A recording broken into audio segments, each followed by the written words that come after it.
transfer bench. And if you're going to order one of these things for your clients, you have to specify that it's a bathtub transfer bench. Because if you order a bathtub bench, excuse me, you're going to get something completely different. You're going to get something that's smaller.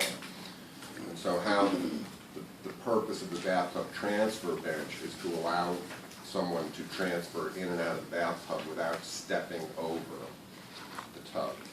So someone who has poor balance, someone who has only one leg, maybe somebody with a recent hip replacement, this would be good. I like these for most people that need something to sit on, and I'll explain in 1 second. Okay? So now here you have to use your imagination. Right under here, this is the lip of the bathtub. Okay? So these legs are sitting on the outside of the tub. Can that be switched? It can be switched around. It is reversible. Okay, good. It's a pain in the butt, and I'll get to that in a minute. Okay. So anyway, up here is where the shower head and faucet handles are. All right? This is the back of the shower. This is the sidewall. All right? So what you're going to have your person do is they're going to approach the tub, and then they're going to turn around, and they're going to back up until they feel the tub bench behind their legs. All right? This is true of any time you're going to have somebody sit on something. They always have to back up until they can feel whatever it is behind them, so they know they're there. So that they're not out here and then they start to sit and there's nothing to sit on. Right? And then what they're going to do is they're going to reach back and they're going to hold on to the back of this tub bench. Then they're going to sit down. Now remember, the tub's back here, so their feet are still outside of the tub. And then they're going to lift one foot over the tub, and then they're going to lift the other foot over the tub. And then you need to make sure it's positioned so that they can reach the faucets and everything. And it's very beneficial if they have a handheld shower, because that makes life a lot easier. Pump bottles. Pump bottles with what they need. That would make life easier too. Yeah, we do that with my mom. We make sure that the pump bottles are right there so she can appropriately. And I always put a mat underneath to make sure she doesn't slip when she's kind of there. And if they have one of those bathtubs with a built-in seat. Oh yeah, that's kind of nice. Well, those built-in seats are useless. They're really good for holding pump bottles and stuff. Yeah. When you bring somebody in with the hip and they can't swing it up and I'll down. show you that Okay. in a second. So anyway, when they go to get out, it's going to be just the opposite. You want them to scoot as close as they can to the edge. They're going to lift the one leg out, then they're going to lift the other leg out. Keep in mind, and this is important if you pull this card, is that the person has to have 1 foot on the ground at any given time.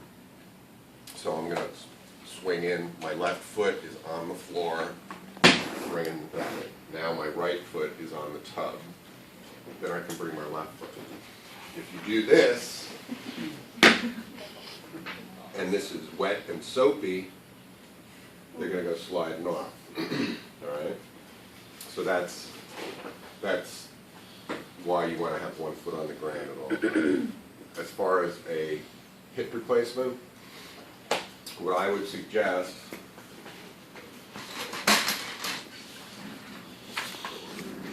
is use a leg lifter.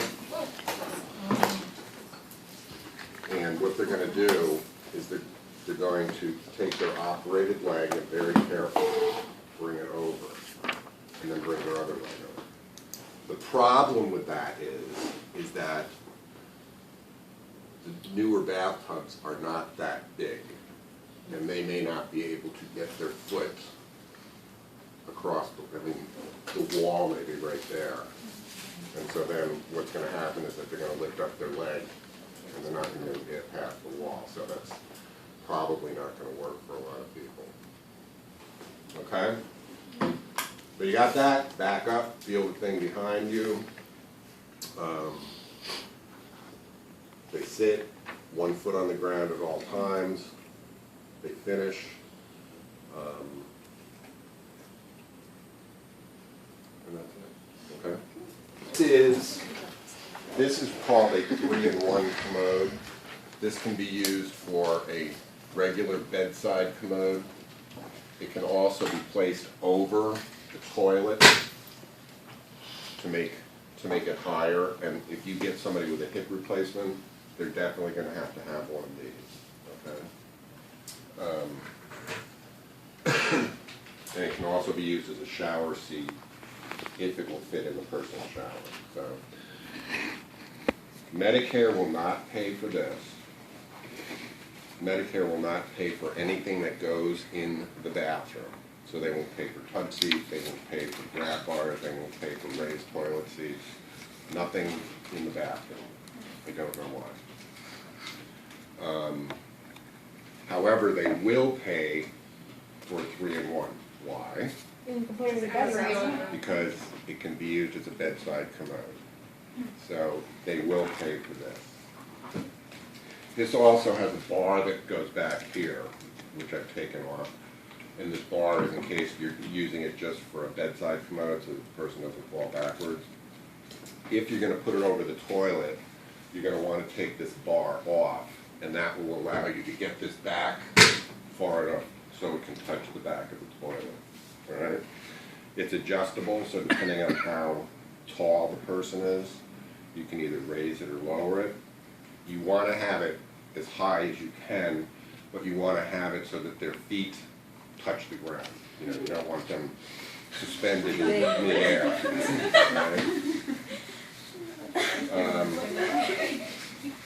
Okay, 3-in-1 commodes come with 2 buckets, okay?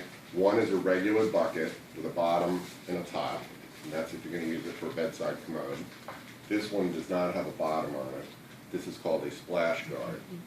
And because if you raise this thing up high and the person starts peeing, you could have a problem. So that's why. And if you order one of these, you want to make sure it has both this and the bucket, because a lot of times they forget to put this in there. So, all right. So the person approaches this. All right. They turn. What are they going to do? Back up Until they can feel it. All right. Then they can reach back and grab these handles. They can sit down, do their thing, and then when they go to stand up, they just push up. They never pull up on the walker. All right. They always push up from a solid surface. So if the person has a hip replacement, you want to make sure the height is adjusted as high as you can get it for them comfortably, because the higher they sit, the less bending they have to do. So what they're going to do is they're going to do the same approach, but when they go to sit down, which we talked about yesterday, they're going to extend their operated leg, and then they're just going to sit. And then when they go to stand up, they're going to extend their leg again, and then they have to push up with their arms. All right?